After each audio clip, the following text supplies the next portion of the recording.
Thank y'all very much for having me. I'm Lieutenant Mike Hernandez. Been married to my bride Lisa for almost 29 years. We have 2 children. Josh was fixing to be 25, and Kelsey is 18. She is a freshman at ASU. I've been with the police department almost 26 years. I'm a former Marine. During my time at the police department, I have worked in just about every division that we have to offer.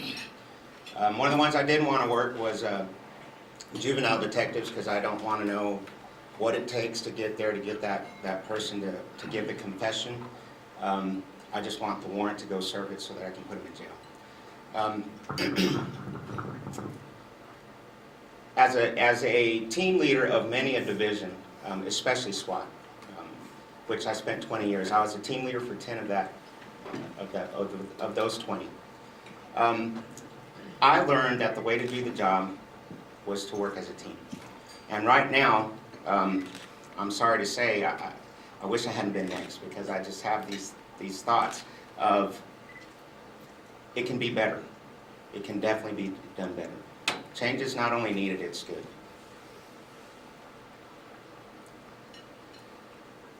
I agree a lot with Lieutenant Carter in reference to some of the policing styles that we have. We have so many different policing styles that we are the master of none.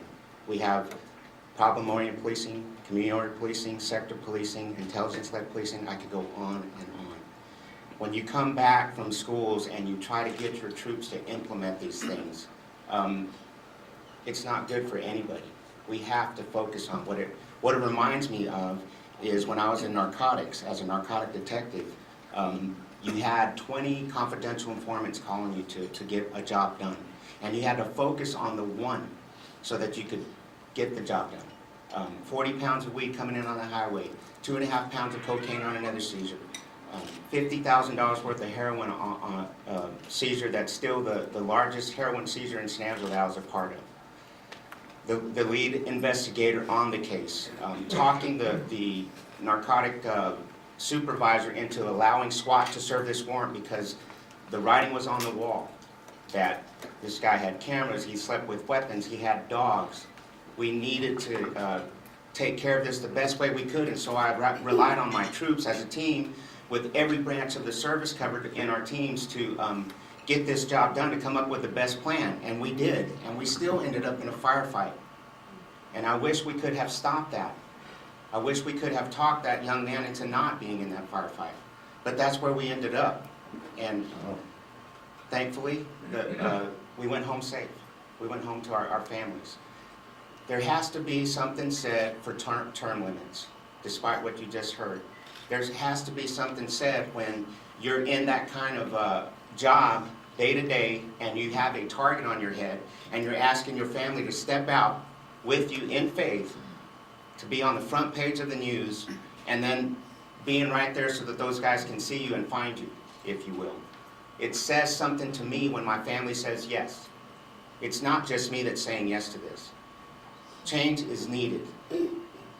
It's needed. I appreciate these officers. I've worked with Jeff and SWAT. It was a long time ago. I've worked with Lieutenant Carter my entire career. We basically grew up together on the streets. This takes a lot of work.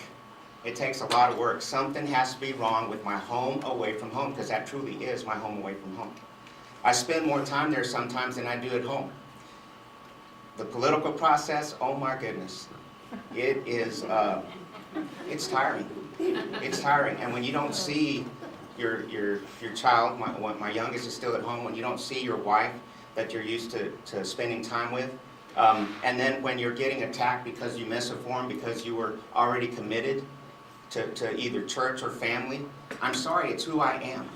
I would just be talking the talk and not walking the walk if I didn't stay true to those commitments. I know that as the chief of police, I can bring that change from the top down. Every unit, our SWAT team was considered the best small department SWAT team in the state of Texas by the Texas Tactical Police Officers Association. When I went to the FBI National Academy in 2014, what I learned there was that I was doing the job right. The FBI National Academy is a prestigious school for leaders from around the world. 27 countries, 47 states represented. NYPD, LAPD. I could go on and on about the troops that were there. I was number 250 in the class. I truly, truly was just humbled to be there. And what I learned was I was doing it right. When you had a captain from Maricopa County coming up to you and asking you, how did you implement that program in reference to a family academy, which we have no more. We only did one. There was 16 ladies in that academy that want to do it. They want to be part of the next one, because I believe that the family, the spouses, the parents, they need to know what their officers are going through, so that if they lose a child in their arms at 2 in the morning and they get home and they're angry at their kids or they're snapping back at their wife, they have some kind of concept about what's going on. So we put them in these classes with a chaplain and a psychiatrist and veteran wives that have been there and done that. I don't just talk about it, I do it. When we say that we are short-staffed on patrol. On a couple weeks ago, as close as a couple weeks ago, I was saying we only had 6 officers. Now this is to include a sergeant, maybe 2, and a lieutenant, if the lieutenant's there and not taken off so that he can do politics. But that many officers after 2:30 in the morning. So as a lieutenant that spends about 80% of the time behind the desk, and you finally get out and you're asking your troops, I need a coin-operated burglar tonight. I need one. We average 2 and 3 a night in this town.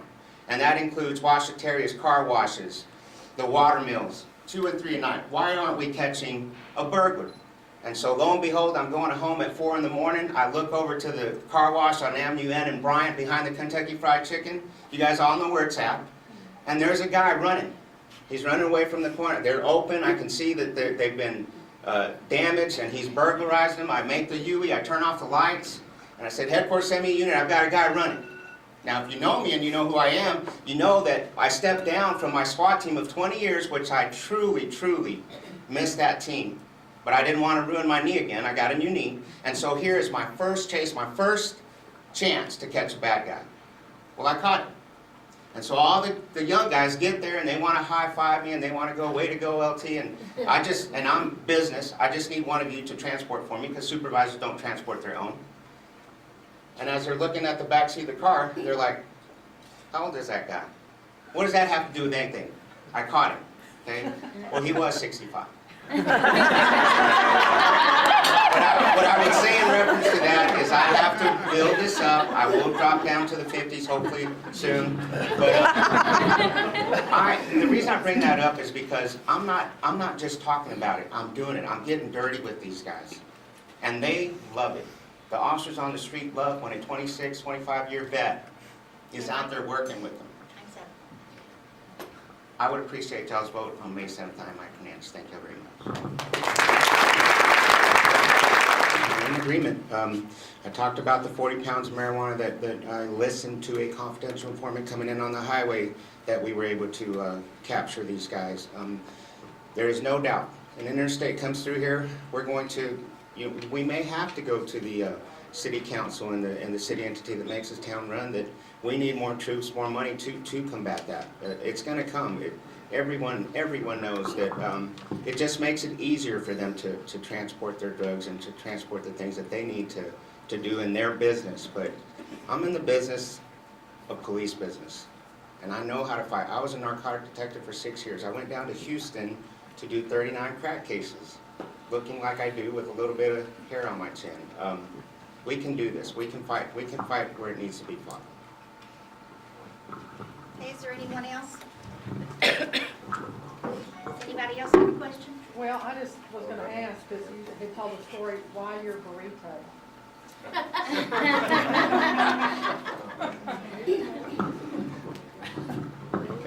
So in the early 90s, we had a gang problem here in San Angelo, if you remember, if you lived here. We had up to about 30 gangs documented in San Angelo. About 800 confirmed gang members in our database. When you work them, they realize who's working them. We had 6... Here? I'm sorry? 800 here? Yes, yes. And they're on the rise again. This vicious cycle is coming as far as their uncles or dads that were in prison or coming back and telling them, you're not getting in trouble, we need you to do this store robbery or whatever it may be. But again, a lot of great officers here in San Angelo. We have captured every every one of those guys that have done the robberies recently. But 6-man unit back in the early 90s. We now have a special operations unit that's attached to narcotics that works gangs as well, and there's just a couple of them. That's another part. Patrol, narcotics, gangs, it's where we need the troops. And if we don't stay on top of them, gang members are like cockroaches. They're going to come out when the light's out, you turn the light on, you put them back in their place. Back to the question was that they gave me that nickname when I was working at the Carver Learning Center back in the early 90s. Well, tell them about the sign of the guy that you went to ask him if he would put a sign up for you. And you said something, and he said, you said something about burrito, and he said, "You're a burrito?" You know, he didn't know Mike Hernandez, all he knew was burrito. Yeah, and actually one of those I think is a little more comical was my wife and I went to a breakfast at Roxy's not too long Yeah, that's ago. what I was talking And about. I've been going for a while, and Roxy and her daughters, it was brunch, it wasn't too busy.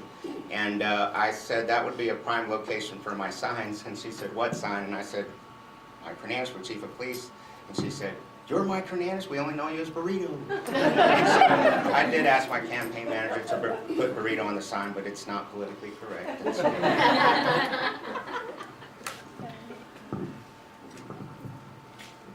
Now that you mentioned the 800 gang members, You want to join? no.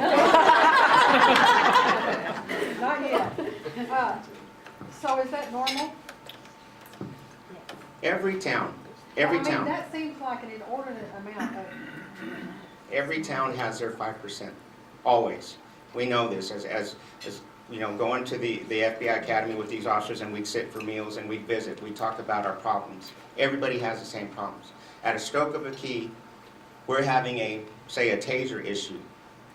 I can get these guys to send that information to us. But everybody has the same 5%. And then what's crazy is for as long as we've been doing it, we're starting to work on the 3rd generation. I've arrested my brother, my father, and my father-in-law during my career. I broke the cycle. They can break it too. And every now and then when you have a former gang member come up to you and tell you, "This is my family, I wanted to introduce you, I'm working here, I made it, I turned it around just like you told me when I was in the backseat of your car," that's amazing to be part of that. so we every day probably with gang members and we don't even know it? Probably so, yes ma'am. And we can't go around, it's not illegal to be a gang member, it's illegal to do the crimes that gangs do. So you are receiving? I dare say we've all been retaliated on during our careers from bad guys. But I mean, your family? You've arrested your family, is what you said. Oh, well, when you're doing a bank robbery, you've got to go to jail, and that's from dope. My dad hurt a little girl, he's going to go to jail. I've got a cousin on the run in Mexico tied to the cartel. He says, "Don't come down here, I'll take you out." Ditto, don't come here. And again, sector policing. Sector 3 is the area I'm responsible for. Downtown, out to the mall, and if the officer goes too fast, we're going to get on him. And if he's responding to a call to help you. But he's absolutely right. The computers can tell us all day long that there are so many burglaries in this area, burglary of motor vehicle, burglary of habitation. But unless that officer knows his beat, his area, and again, coming through the neighborhood, Santa Rita, it's one of our hardest hit areas in town. 2 months ago, 3 juveniles, 4 a.m. They have no business being out at 4 a.m. anyway, but they don't even live in the area, and they're burglarizing my pastor's oldest son's car, and I catch them. Those officers need to get back to that's the way we do business. You may know from a piece of paper that tells you these are the stats, this is where things are going on, but unless they take pride and ownership of that and see that from the top, not as a manager, but as a leader, somebody that leads by example and shows them how to do it, then you're just not going to get any by. And we are short-staffed. If those officers, after 2:30, think about how many officers I talked about. If they're on a major crash, and then we have a store robbery, we've got to get somebody out of bed.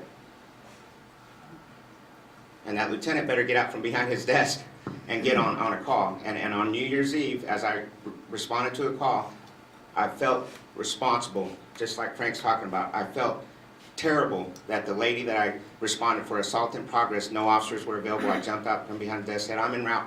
I felt like it took too long to get there because she looked like she was in a fight with Mike Tyson. And it hurt me because I became a police officer to combat family violence because that's what my dad used to do. And thankfully I've never touched my wife because I'm afraid that she might cut me.